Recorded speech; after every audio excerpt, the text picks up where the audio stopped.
Hello everyone, welcome to the channel. Today's video is about VLOOKUP across various sheets. So let's assume we are having a workbook in which there are multiple sheets and we have to get data from the various sheets in a summary page or in a reporting page like that. So for that we will see how to do that over here.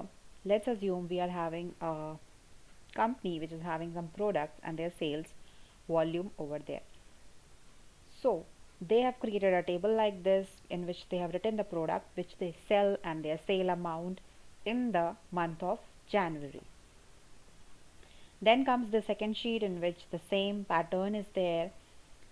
The products are given, the sales amount is given, and March the same pattern is given. Now comes the summary page in which the product is apple, month is Jan, and you have to get the sale value.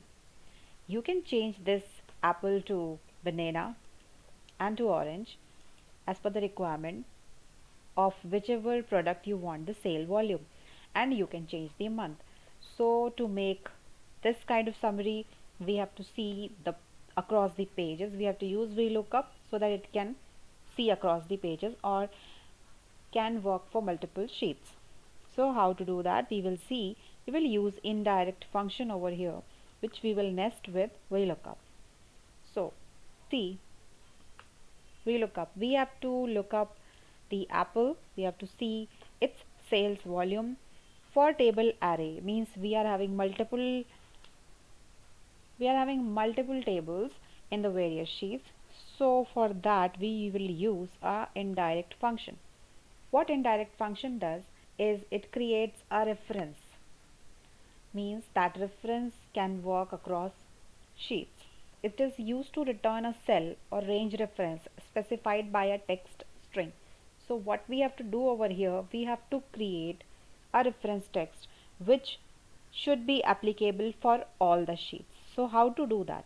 So we will start with the double quotes, then we will put a colon, then double quotes, then and symbol, then we will say the month, then and symbol, then double quotes, then single quote, exclamation mark, and B to C.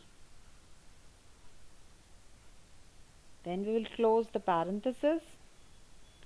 Then comes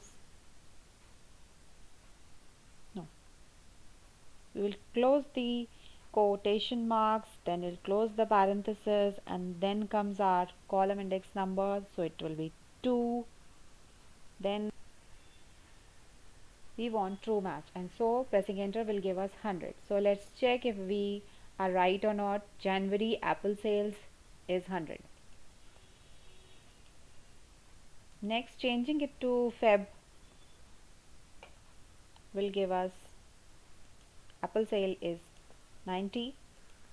So in this way, this is a very versatile banana Feb 100. So here we have created a reference like Jan, then exclamation mark, then B colon C. So in this way, Jan, when the month is Jan, it will go to the Jan tab, and in the Jan tab it has to see the column B to C, in which it has to search the apple, and when found apple it has to give the sales amount. So in this way we are creating a reference.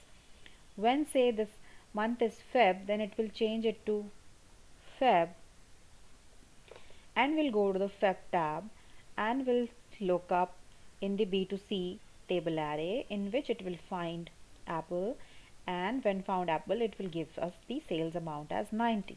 So in this way the whole table will work. So hope you find this video helpful. If so, do subscribe to the channel, and thank you so much for watching this video.